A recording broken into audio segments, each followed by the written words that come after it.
성경을 읽다 보면 저희들이 좀 지루하게 느껴지는 그런 부분들이 있어요. 저도 처음에 예수님 믿고 성경을 읽기 시작하는데 참 이런 부분은 참 읽기가 어렵다 하는 그런 부분들이 있었어요.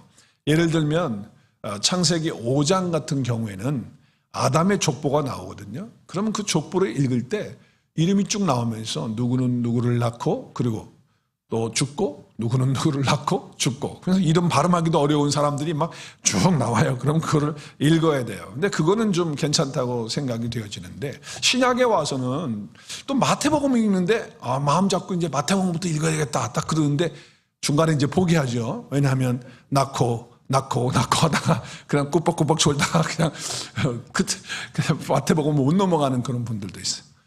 누가복음에도 3장에 가면 그 예수님의 족보가 또 쭉 나와요. 이름이 나오면서 낳고 죽고 하면 이름이 쭉 나온다고요. 거기까지는 우리가 견딜 수 있을 것 같아. 그런데 여러분이 역대상 1장부터 8장까지는 조금 힘듭니다. 역대상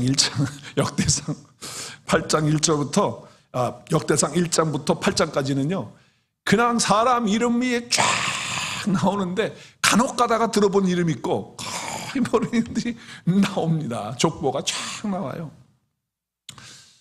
저도 한 3장쯤 읽다 보면은 비몽사몽이 돼. 좀 힘들어. 그리고 하나님은 왜 이런 말씀을 여기다가 이런 족보를 사람 이름을 여기다가 성경에다가 이 지면에다가 적어놨을까 하는 막 그런 생각도 들고, 그리고 여기서 무슨 말씀을 내가 깨달을 수 있을까 막 이런 생각도 들고 그럽니다. 오늘 우리가 읽은 여기 에스라 2장도 만만치 않은 장이에요. 설교자 입장에서도 보면 에스라 강의를 시작했는데 지난주에 1장을 했어요. 근데 2장이 조금 이게 뭐 족보 나오고 뭐 이 사람들 이름 명수 나오고 막 이러잖아요. 쭉 그냥 70절까지 지금 그런 상황으로 나오는데 읽어도 여기서 무슨 영적 깨달음을 내가 받고 성도들에게 나눌 수 있을까 하는 그런 생각이 들어요. 그럼 그냥 넘어가면 되잖아요. 그렇죠? 2장은 별 말씀이 없어서 넘어가겠습니다. 3장 하겠습니다. 뭐 이렇게 할 수도 있겠지만 그게 아니잖아요. 그래도 하나님께서 이 말씀을 주실 때는 여기다 적어놓을 때는 뭔가 우리에게 주시고자 하는 메시지가 있어서 적어놓은 거 아니겠습니까? 그냥 넘어가면 안 되지. 그래서 이것을 계속 읽고 본문을 읽고 또 읽고 하면서 하나님께서 여기서 주시는 메시지가 뭘까라고 하는 것을 생각해 보게 되었어요. 그리고 하나님 주시는 깨달음이 있었어요. 그리고 내가 이렇게 적용해야 되겠구나. 그리고 성도들과 이걸 나눠야 되겠구나 하는 이제 그런 말씀을 받게 되었죠. 여러분, 우리가 오늘 족보에 이름이 숫자가 나오고 명수가 쭉 나오는데, 근데 여기 보면 이 사람들이 어떤 사람입니까? 우리 지난 시간에 함께 말씀을 했지만은 바벨론 포로에 잡혀갔다가 에레미야 선지자의 말씀대로, 하나님 주신 말씀이죠. 약속대로 70년이 차면 다시 예루살렘으로 돌아오게 될 것이다. 귀환할 것이다 라고 하는 말씀이 이루어졌잖아요. 그래서 이제 그 이루어진 그 사람들이 이제 1차, 2차, 3차에 걸쳐서 예루살렘으로 귀환을 해요. 그런데 오늘 본문의 말씀은 첫 번째, 1차적으로 예루살렘으로 귀환한 그런 사람들의 명단, 그리고 숫자, 그리고 그 사람들이 무슨 일을 하는 사람들인지 그런 부분들에 대해서 쭉 말씀을 하고 있다라고 하는 것이죠. 그것을 통해서 오늘 우리는 하나님께서 우리에게 또 각자에게 주시는 말씀이 무엇인지 우리가 집중하고 함께 말씀을 나누면서 그 은혜를 나눴으면 좋겠어요. 자, 지난주에 우리 에스라서를 강의하면서 지난 주일 말씀이 뭡니까? 바벨론에 포로 잡혀갔던 느부갓네살 왕에 의해서 잡혀갔던 그 이스라엘의 백성, 유다 백성들이죠. 유다 백성들이 이제 다시 포로에서 돌아오게 되는, 예레미야를 통해서 예언하신 대로 다시 돌아오게 되는 이제 그런 말씀인데, 그것은 하나님이 약속하신 그 말씀을 이루신 거거든요. 첫 번째는 뭐냐면 하나님은 약속하신 것을 반드시 지키시고 이루시는 분이시다. 그래서 하나님은 약속의 하나님이시고 신실하신 하나님이기 때문에 한 번도 약속을 어기신 분이 아니세요. 그래서 구약의 모든 말씀을 다 이루게 하신 분이 누구십니까? 신약에 오신 분 누구예요? 예수 그리스도께서 완성을 하셨어요. 다 이루셨어요. 그리고 마지막 한 가지 예언만 남았어요. 다시 오시는 주님의 예언만 남았어요. 이제 그것은 지금까지 약속을 다 지키신 하나님이시기 때문에 그 마지막 하나 남은 약속은 지키실까 안 지키실까? 지키실 수밖에 없죠. 그래서 우리 주님 오시는 것을 기다리고 그래서 복음 전하는 거예요. 주님 오실 길을 예비하기 위해서 우리 복음 전하는 삶을 사는 것이죠. 자, 그래서 하나님의 약속이 성취된 것이고, 두 번째는 하나님의 모든 역사를 주관하시는 분이 하나님이시다는 거예요. 자, 아수르를 강대국으로 만들어서 북이스라엘을 징계하고 망하게 하는 것, 또 하나님이 주관하시는 것이고, 또 바벨론이라고 하는 나라를 열강으로 만들어 가지고 유다 백성을 치게 하고 망하게 하고, 그리고 포로로 다 잡혀가게 하고, 그리고 70년 만에 약속하신 대로 그들을 다시 회복해 하시는 그 역사를 이루시는 분도 하나님이시기 때문에 바벨론을 멸망시킨 페르시아의 왕이었던 누구요? 고시의 고시. 누구예요? 고레스. 네, 고레스.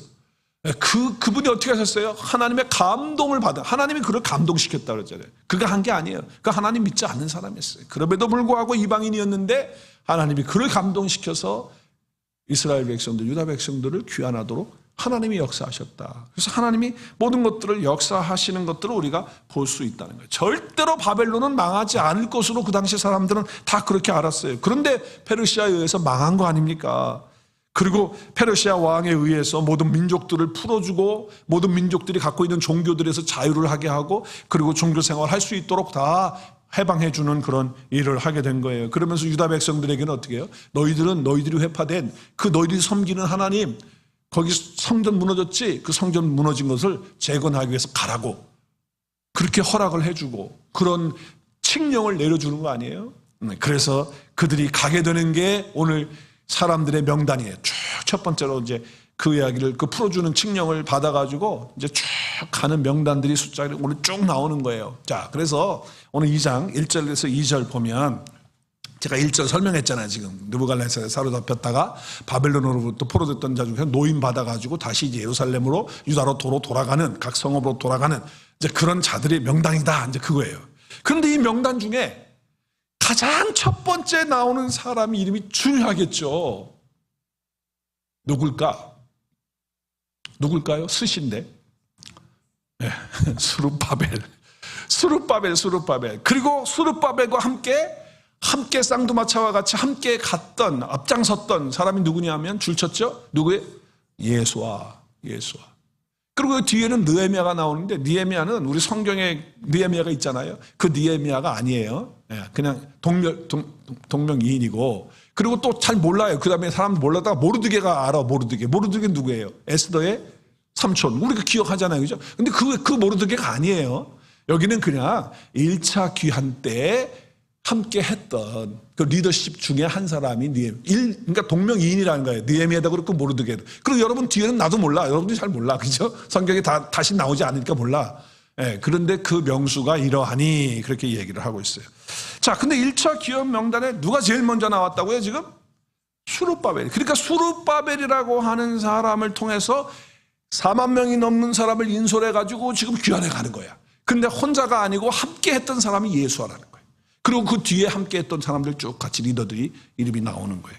자, 그렇다면 이 두 사람, 첫 번째로 나오는 이 두 사람이 중요한 사람이겠죠? 앞장섰던 리더들이니까 가장 중요한 거예요. 자, 그렇다면 수룹바벨은 누구일까? 또 예수아는 누구일까?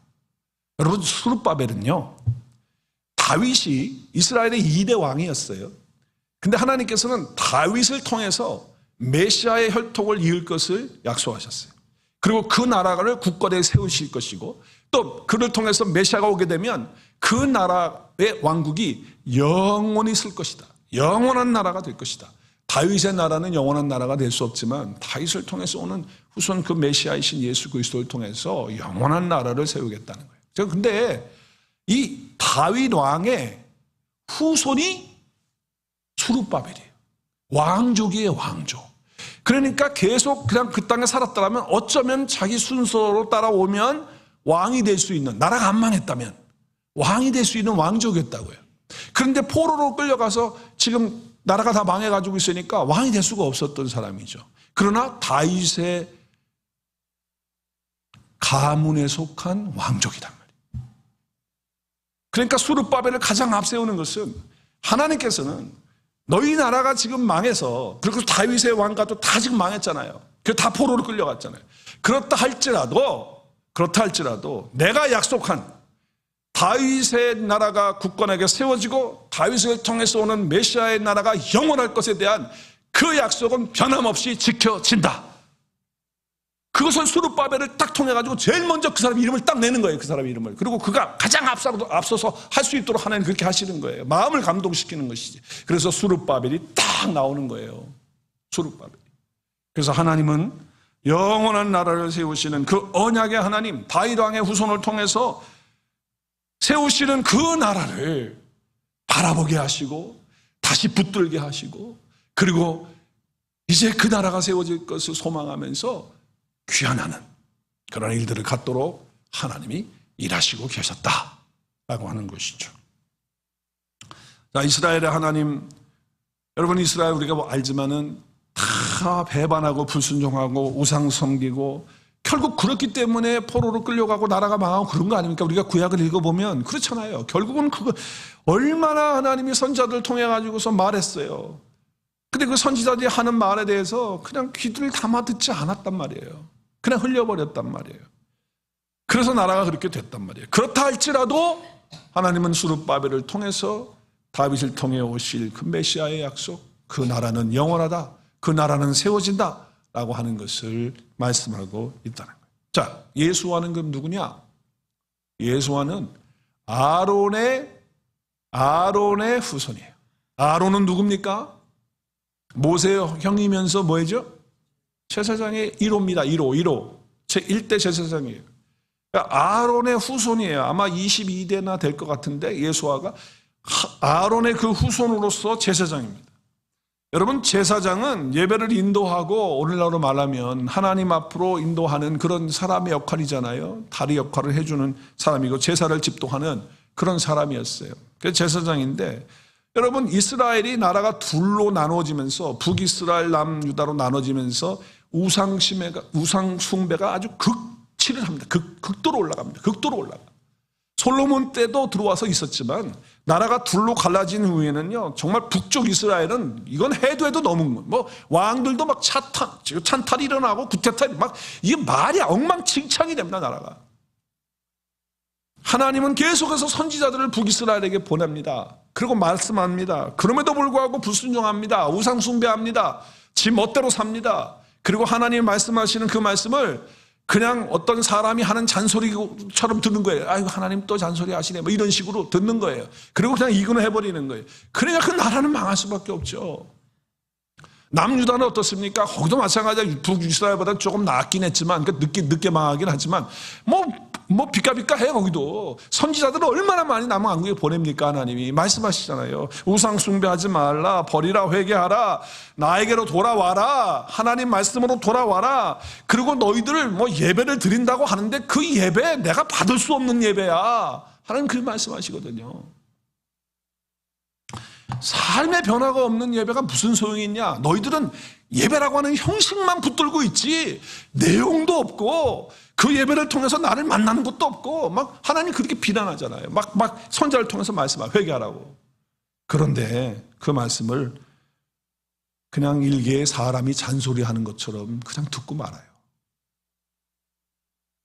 그러니까 모든 예배가 망가지고 무너지고 껍데기만 붙들고 있으니까 포로가 되어서 묶여서 가는 거예요. 정신 차리라고 하나님 하시는 거예요. 그리고 하나님이 약속하신 대로 70년 만에 이제 성전을 재건하기 위해서 돌아가도록 그렇게 하는 거예요. 근데 그 최고의 봉에 누가 있느냐? 수르바벨이 있고, 그 다음에 누가 있어요? 예수아가 있다는 거예요. 자, 포로로 붙들려 갈 때 그들은요, 예배를 정말 목숨처럼 생각하면서 예배를 지켰어요. 정말 그랬어요. 그런데 주님이요, 그 예배에 대해서 뭐라고 말씀하시는지 아세요? 이렇게 말씀하세요. 입술로는 나를 공경하지만 마음에서는 어떻게 해요? 마음에서는 어떻게 해요? 나에게서 멀다. 네 마음은 나에게서 멀다.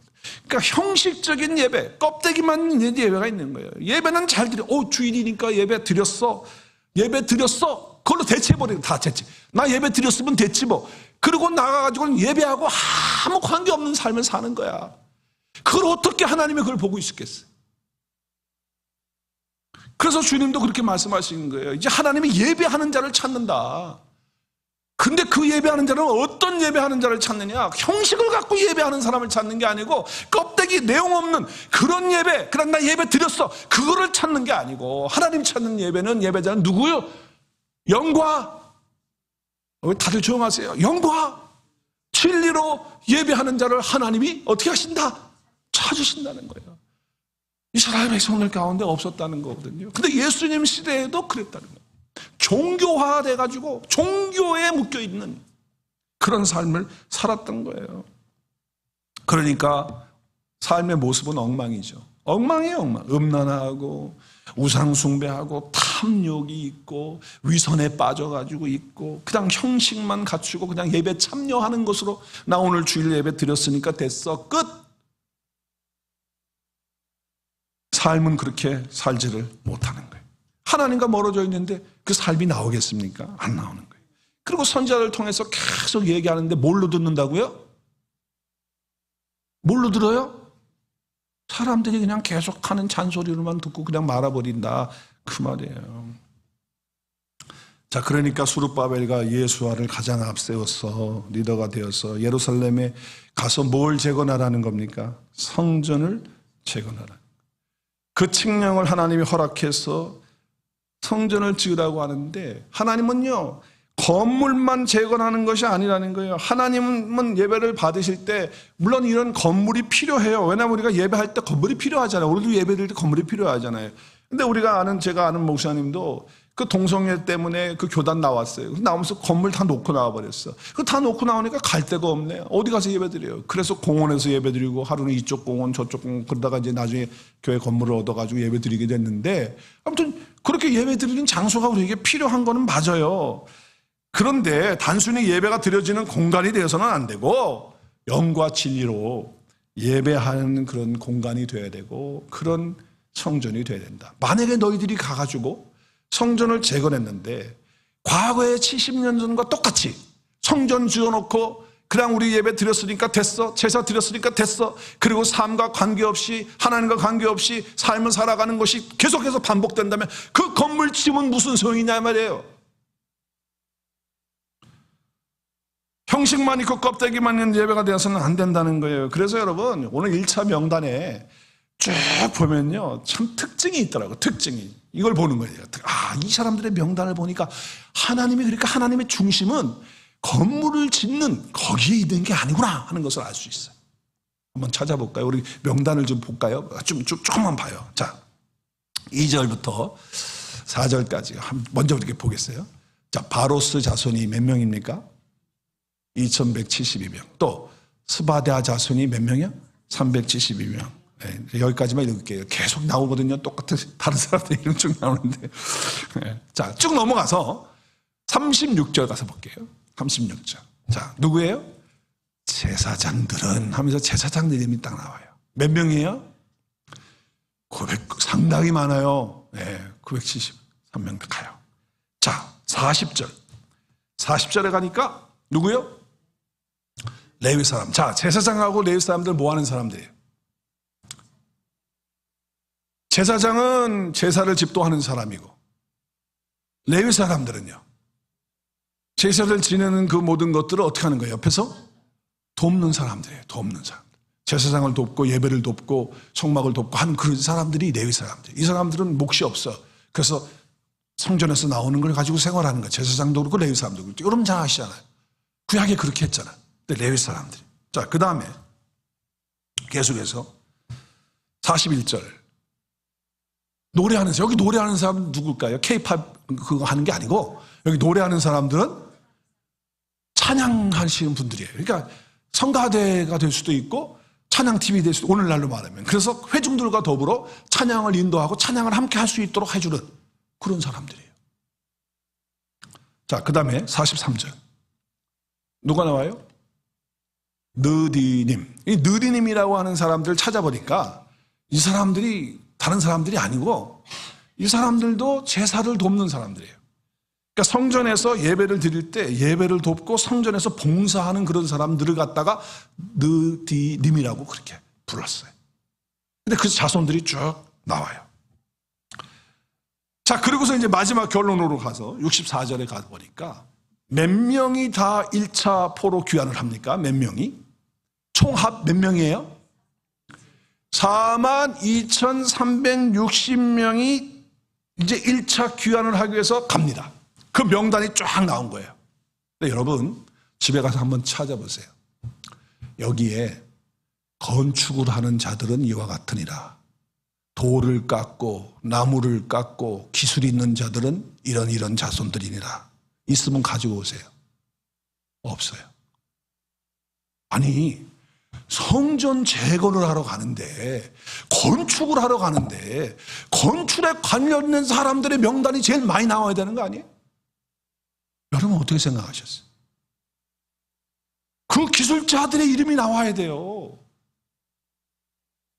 그런데 그런 사람들이 안 나오는 거예요. 지금 고레스 칙령에 의해서 성전을 다시 건축하고 재건하기 위해서 가는 사람들인데 그 사람들을 보니까 전부 뭐예요? 예배하고 뭐 노래하고 찬양하고 성전 돕고 뭐 이런 사람들이고, 그리고 뭐 왕족으로 앞에 서서 나가는 사람이고, 또 제사장에 대표하는 사람이고, 그리고 뭐 건축에 관련된 사람들, 기술자에 대한 그런 것들은 하나도 없다는 거예요. 하나도 없다는 거예요.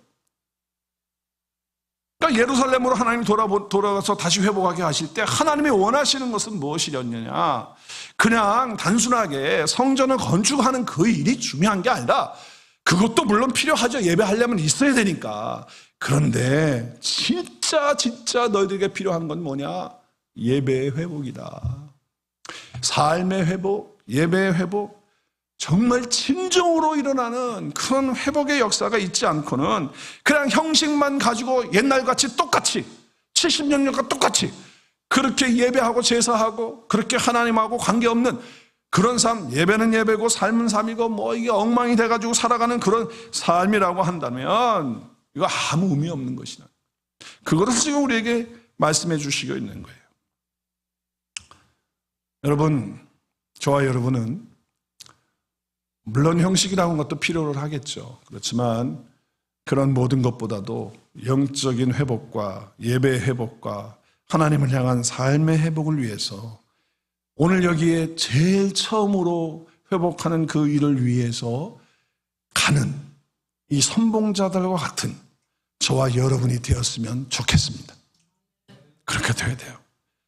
그 당시 성전을 재건하겠다고 지금 가고 있는 이 1차 포로 귀환하는 사람들은요, 정말 쉽지 않으세요. 여러분 생각해 보세요. 한번 그 상황을 한번 생각해 보십시다. 자, 유다에서 이제 바벨론으로 사로잡혀갈 때 3차에 의해서 사로잡혀가요. 그때 다 통합 대략 몇 명인 줄 아세요? 대략? 여러분 바벨론 포로로 몇 명이나 끌려갔을 것 같아요? 생각해 보셨어요? 100만 명이 넘어요. 100만 명이 넘는 사람들이 바벨론 포로에 잡혀갔어요. 그리고 몇 년 살았다고 그랬어요? 70년 살았어요. 그러면 70년 살았다고 한다면 만약에 내가 20살 때 포로로 잡혀갔다. 그럼 다시 귀환할 땐 나이가 몇 살이에요? 내가 20세였다면. 계산이 되시죠? 90이에요, 90. 90이면요, 힘 하나도 없고, 뭐, 그럴 사람이잖아요. 그리고 살아있는 사람들보다도 죽은 사람이 더 많을 수도 있어요. 아주 어린아이 때 갔다고 해도 7, 80이고, 성년이 돼가지고 30, 40 돼가지고 가정 가지고 간 사람들은 다 돌아가셨고, 그리고 거기 바벨론에서 태어난 2세, 3세들이 지금 돌아오는 거예요. 자, 그러니까 100만이라고 하는 사람들이 바벨론으로 1차가 아니고 이제 그렇게 끌려갔는데 1차 귀환하는 사람들이 몇 명이라고 그랬어요, 지금? 42,300. 그러면 지금 5만 명도 안 돼요. 그러면 100만에다가 5만이면 5%도 안 되는 거 아니에요? 우리 같으면 다 돌아가야지 왜 그렇게 남아있지? 그리고 여러분 한번 생각해 보세요. 지금 예루살렘은요, 황폐합니다. 그리고 그 나라는 망했어요. 그리고 지금 70년이라는 세월을 바벨론을 사는데 그 당시에 바벨론은 막강한 나라였고요. 문명도요, 이스라엘하고 차원이 다른 문명의 사회를 살았던 사람들이에요. 그렇다면 거기서 포로로 잡혀서 끌려와서 살고 있지만 거기서 그래도 나름대로 자리 잡고 안정적으로 사는, 그리고 1세, 2세가 더불어서 또 1세가 죽었으면 2세들이 또 3세를 낳고 하면서 그렇게 오손도손 그래도 나름대로 살아가지.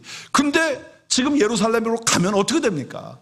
아무것도 없는데 가서 진짜 죽으라고 이래가지고서 집을 져야 되고 살 수 있을까 거기 가서? 하는 생각을 할 수밖에 없는 그런 거예요. 그런 거예요 지금 상황이. 그런 황폐한 나라에 간다라고 하는 것은 결단코 쉬운 일이 아니었다라고 하는 것이죠. 그런데 어떻게 했어요? 지금 명단에 보니까 하나님의 성전을 회복해서 참된 예배를 회복하겠다고 하는 그런 마음을 가진 사람들이 4만여 명이 다 해가지고 가는 거 아니에요 지금. 얼마나 아름답고 멋져요. 하나님의 성전을 지어서 우리가 과거에 잘못했던, 우리 선조가 잘못했던 것들을 회개하고 돌이키고 이제 진정한 예배자로 하나님께 예배하고 우상 섬기지 않고 하나님만 섬기는 그런 자도로 살겠다고 하는 결단과 그런 헌신을 가지고 선봉에 서는 자들이 바로 오늘 명단인 거예요. 그러니까 후대의 후손들이 여기에 있는 명단을 봤을 거 아닙니까? 우리는 지금 한참 후에 지금 이 명단을 보고 있지만 그 당시에 기록했을 때 그 다음 세대들이 그 명단을 봤을 거 아니에요. 우리가 똑같이 봤을 거 아닙니까? 그러면 보면서 무슨 생각을 했겠어요? 거기에 자기들의 가족이 이름이 있는 사람도 있을 거고 없는 사람도 있겠지만 그걸 보면서 무슨 생각을 후손들이 했겠냐고요. 야, 우리 선조들이 그 순전한 마음으로 자신들의 삶의 터전을 그 바벨론에서 그게 닦아놓고 그래도 세우는 그 삶을 다 내려놓고 헌신하고 기도하고 성전 재건을 위해서, 그리고 영적 회복과 예배의 회복을 위해서 자기들의 큰 삶을 기초를 놓고 선봉에 서서 가는, 야, 우리 선조들 너무 멋있구나. 저들처럼 나도 살아야 되겠구나.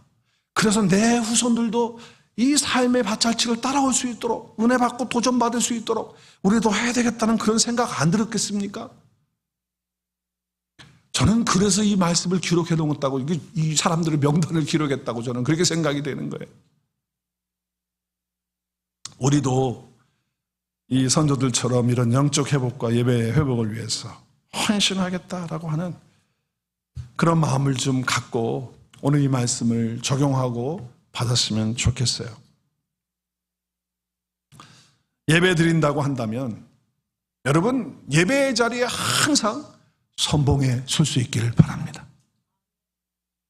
아침 말씀 묵상 큐티하고 하나님 말씀을 묵상하는 그런 자리가 있다면 뒷공문이에, 아니면 앞에, 시작, 앞에, 가장 앞에 서서 먼저 본을 보이고 먼저 하는 거예요. 새 생명의 삶 성경 공부를 우리 또 다시 시작합니다. 그럼 어떻게 해요? 왜 이렇게 자신감들이 없어요? 좀 크게 다시 한번. 새 생명의 삶을 우리가 다시 또 공부한다. 나 한 건데, 한 건데 그러지 말고 새 생명의 삶을 다시 공부합니다. 그러면 어떻게 해야 돼? 앞에 선봉에, 할렐루야. 말씀으로 세워진 믿음 다시 우리 시작합니다. 공부 시작합니다. 광고 딱 나가는 순간 저부터, 목사님 저부터 딱, 할렐루야. 얼마나 중요하다. 단기 선교 갑니다 우리. 그리고 광고가 딱 나가면 왜 다들 우리 단기 선교 갑니다. 어디로 갑니다. 기도합니다. 그러면 저야 하고 할렐루야. 눈치 보면서 누가 가나 뒤에 빠져가지고 그러지 말고 하나님의 일을 한다. 하나님의 영광을 나타내는 자리다. 그럼 누구보다 더 먼저 앞서서 제가 합니다. 제가 갑니다. 그러면요 하나님께서 그 이름을 기억하시는 거예요. 오늘 성경에다가 기록해놨잖아. 그건 뭐야, 알아주고 기억하신다는 거 아닙니까? 여러분, 저와 여러분은 항상 하나님의 것에 선봉에 서는 은혜가 있으시길 바랍니다. 그것이 특권입니다. 그것이 은혜입니다. 그것이 복인 줄로 믿으시길 바랍니다. 교회는 우리의 언약의 공동체잖아요. 언약의 공동체, 하나님의 언약을 받아서 언약이 이루어져서 우리가 다 그걸 받은 거니까. 그래서 그리스도의 몸된 교회는 그 언약의 공동체거든요. 더 이상 성전은요, 건물이 아닙니다. 그래서 여러분, 교회를 가지고 자꾸 성전, 건물 갖고 성전 그러는 사람들 보면 여러분이 그냥 마음속에 아유, 저건 아닌데 그냥 그러고 넘기시고 그냥 건물이에요. 무슨 성전을 하나님께 드린다든지 뭐 이런 소리 하면 아유, 저건 아니지. 그냥 이렇게 생각하시고 성전은 나지. 시작. 할렐루야. 성전은 나예요. 성령님이 내 안에 거하시기 때문에 하나님이 거하시는 곳이, 임재하는 곳이 성전이었는데 이제는 내 안에 하나님의 영이신 성령께서 거하시니까 성전이 된 거예요. 그러니까 건물 지어 놓는 게 진정한 회복이 아니라는 거예요. 지금 그 얘기하는 거예요. 한 사람이 예수님 믿고 예수님 만나서 예수님과 연합돼서 살면서 그 안에서 성전이 되어지고 그리고 영적 회복이 일어나도록 저와 여러분이 또 우리 온누리 교회가 선봉자가 되어서 나가는 그런 역사가 있을 줄로 믿습니다. 한 사람이 살리는 거, 한 사람을 살리고 한 사람을 일으켜 세우고 하는 그것이 바로 우리 영적인 회복이 일어나는 것이고 그것이 진정한 성전이 해야 되는 일이고 그리스도의 몸된 언약의 공동체가 해야 될 일이라는 거예요. 제가 어제 토요일 아침에 예배하면서 우리 이제 토요일 아침 예배로 좀 바꿨잖아요. 또 성경 공부 끝났으니까 다시 또 성경 공부하게 되면 또 예배를 잠깐 쉴지도 몰라요. 아무튼 어찌됐든지 예배를 드리고 있어요. 근데 제가 어제 아침에 드린 것처럼 우리는 예수님 믿고 그분과 연합되는 순간 하나님의 나라가 내 안에 임했어요. 임했어요? 아멘. 임했어요. 하나님의 나라가 임했어요. 그래서 그리스도 안에 있는 그리스도의 몸으로서 우리는 다 하나의 공동체가 되고 하나님 나라의 하나가 되어지는 언약의 공동체에 들어오는 그런 역사가 이루어진 거예요. 그래서 우리는 어떻게 하냐? 그리스도의 몸을 세워야 돼. 그리스도의 몸을 세우는 자들로 우리를 부름받게 된 거예요. 그래서 하나님의 나라가 내 안에 있기 때문에 우리의 모습은 어떠해야 된다 그랬어요. 하나님의 나라의 모습은 어떤 모습으로 나타난다 그랬어요. 어저께 평화가 나와요. 평화. 또 화목함이 있어야 돼요. 또 재미가 있고 즐거움이 있고 기쁨이 있고 할렐루야. 그것을 누리면서 그리스도의 몸을 세워가는 거예요. 하나님의 나라가 그래서 지어져 가는 거예요. 근데 지어져 가는 과정이 있기 때문에 완성이 돼야 되는데 아직 완성이 안 됐어요. 그래서 우리 모두는 다 뭐라고 그랬어요? 우리는 모두 다 어이구 그건 기억하셨어요. 잘했어요. 공사 중이야. 우리 다 공사 중. 언제까지? 주님이 오실 때까지 우리는 지금 공사 중이라 그 말이에요. 우리의 영은 온전히 구원받아서 하나님 나라에 있지만 아직도 우리의 혼과 영이 제대로 따라오질 못해. 그래서 공사 중이야. 주님 오실 때까지. 그러니까 서로를 보면서 아직 공사되지 못하고 할 때 여러분 좀 안 좋거든요. 보기가 완성된 건 보기가 좋지만 완성되지 않은 건 그저 그래. 그럴 때 좀 기다려주고 이해해주고 긍휼히 여겨주고 받아주고 하는 그런 것이 필요한 거예요. 때로는 우리 공사 중에 있기 때문에 좌절도 해. 내 스스로가 좌절도 하고요. 어떨 때는 다른 사람 보면서 저 사람 왜 저러지?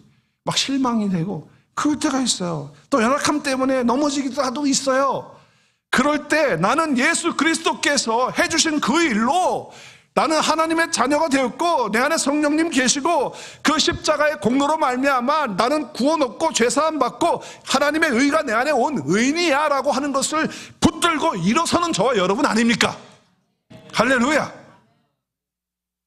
그렇기 때문에 이것을 깨달은 사람은 하나님이 나에게 이런 은혜와 긍휼을 받은 그런 자잖아요. 내가 잘나서 그런가, 내가 노력해서 그런 거 아니잖아요. 그렇기 때문에 아직도 공사 중에 있는 모습들이 보여질 때 우리는 그 긍휼하심을 받은 자답게 하나님의 사랑을 입은 자답게 주님이 해주신 그 일을 거저 공짜로 받은 자답게 기다려주고 사랑해주고 긍휼을 베풀어주는 그런 일들을 하는 거예요. 뭘 바라보면서? 주님이 오셔서 완성되어지는 준공되어지는 그날을 꿈꾸면서 우리는 연습하면서 훈련하는 거예요. 여러분 그 일을 저와 여러분이 선봉자가 돼서 하실 수 있기를 바랍니다. 요즘 저희 집 주변에 보면 제가 어제도 말씀드렸지만 진짜 건축품이 우리 동네, 우리 집 주변에 어마어마해요. 아파트 큰 거 지어놓고요. 또 옆에 무슨 미선 시니어 리빙 그거 크게 또 지어놓고요. 그리고 또 앞에다가 또 적어지는 것 같아. 지금 내가 모양새 쉐입을 보니까 그 탑 골프라고 하는 거 있죠. 그거 짓는 것 같아 지금. 그리고 뭐 앞에 또 버거킹 때려 부셔놓고 또 뭘 또 짓는지 막 지금 난리가 아니에요. 막 집 짓고 뭐 건물 짓고. 야 정말 그런데요. 다니면서 보면서 처음에는 형편없습니다. 막 뒤집어 놓고 막 갖다 막 해놓고 막 나무 막 그런 거 막 갖다 놓고 뼈대를 했는데도 엉성하고 볼품이 없어요. 그런데 지금 우리 앞에 있는 아파트 거의 완성됐거든요. 기가 막히게 멋있어요. 얼마나 아름다운지 몰라요. 우리가 똑같은 거예요. 공사 중에 있을 때는 좀 볼품도 없을 수 있고 좀 모양새도 안 나고 아이 저거 왜 저러지? 아이 저러 이렇게 될 수 있어요. 그런데 건물이 딱 완성되면 정말 아름답게 서 있는 것을 보는 것처럼 우리 주님 오시는 날이 되면 우리 다 그렇게 되거든요. 그래서 지금 공사 중이니까 그냥 그렇게 이해하고 받아들이는 거예요. 왜냐하면 우리는 언약 안에 있는 그리스도 안의 몸이기 때문에 서로가 서로를 세워주고 받아주고 인정해주고 기다려주고 사랑해주고 기도해주고 긍휼히 여겨주는 여기서도 그렇게 선봉자가 될 수 있기를 주의 이름으로 축복합니다. 다른 사람이 먼저 해주기를 바라고 다른 사람 아이 목사님이나 하시는 거지 뭐 나는 뭐 평신도가 뭐 그런 거 합니까? 이런 자세 갖지 말고 자꾸 다른 사람들에게 자기 기준을 들이대면서 이거는 왜 이렇게 합니까? 저거는 저렇게 합니까? 왜 저런 식으로 합니까? 이렇게 하십시오. 막 이렇게 하고 강요하고 뭐 소리친다고 해가지고 말 듣지 않더라고. 그거 안 되더라고 해보니까 안 돼요. 서로의 연약함이 보일 때마다 그리스도께서 나를 위해서 해주신 일, 그 사랑과 긍휼을 붙들고 서로 긍휼히 여기고 또 사랑하는 그런 마음으로 주님 오실 때까지 완성할 때까지 준공할 때까지 그래 나도 그렇고 당신도 그렇고 그래 그날이 와 하면서 받아주고 사랑해주는 일에 선봉자가 된 것을 믿습니다. 앞장서는 자가 되자 그 말입니다. 예배에도 형식만 가지고 있고 껍질만 갖고 있고 종교의 틀만 갖고 있는 그런 신앙생활 하지 말고 이제는 정말 진정으로 회복되어지는 그래서 예배를 통해서 하나님 만나고 무너졌던 예배가 다시 또 회복되고 또 우리의 삶에 깨어지고 부서졌던 것들이 다시 아름답게 세워지는 그런 역사를 만드는 일에 저와 여러분이 항상 성봉자가 되는 그런 역사가 있어질 것을 믿고 하나님께 감사하며 선포합니다. 예배 회복되면요 주님이 빛이기 때문에 우리 안에 빛이 비춰져요. 우리 안에 내 안에 먼저 빛이 비춰져. 그래서 내 안에 더럽고 추하고 어두운 것들이 싹 물러갑니다. 빛이 들어오면요 어둠은 싹 물러가는 거예요. 생명이 우리 안에 오는 거예요. 기쁨이 우리 안에 오는 거예요. 평안이 오는 거예요. 능력이 오는 거예요. 그래서 내 자신이 먼저 살아나거든요. 그 빛 때문에 주님의 말씀 때문에. 그리고 나서 어떻게 합니까? 그 빛이 세상에 비춰지는 거예요. 우리 모두 회복을 위한 선봉자로 다 일어나서 빛을 발하실 수 있기를 주의 이름으로 축복합니다. 사람을 살리는 겁니다. 사람을 세우는 겁니다. 교회를 세우는 겁니다. 영적 회복과 부흥을 일으키는 것입니다. 그 일에 선봉자가 됩시다. 나 한번 따라하십시다. 나는 영적 회복을 위한 선봉자입니다. 할렐루야. 선봉자가 된 것을 축하드립니다. 감사합니다. 할렐루야. 기도하십시다.